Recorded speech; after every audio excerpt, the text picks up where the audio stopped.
When we think of war heroes, we think of men firing guns. But did you know there was a war hero who was a donkey? His name was Duffy, and he served in a big battle called Gallipoli.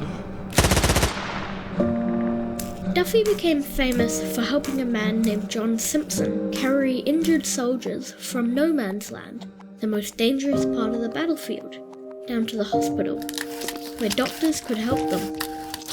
Duffy helped John Simpson rescue over 300 soldiers. Until one sad day when Simpson was shot and killed by a Turkish sniper. Duffy was alone. Who would help him rescue the injured people in no man's land?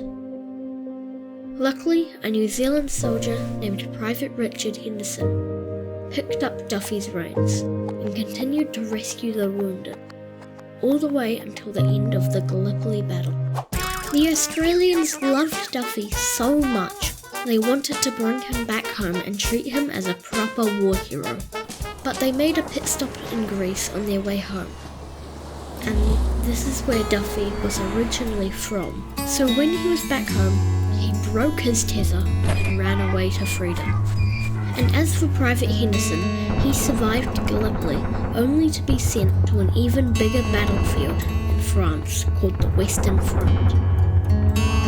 He continued to rescue wounded men from heavy fire until he was poisoned by gas.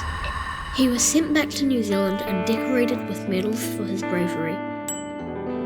He became a teacher and taught school in Ponsonby, Towai and Tomarata until he eventually went blind from the injuries he had in the gas attack.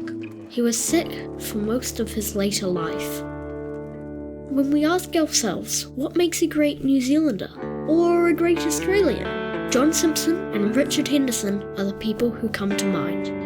And when we ask ourselves, what makes a great donkey? We don't have to look any further than Duffy.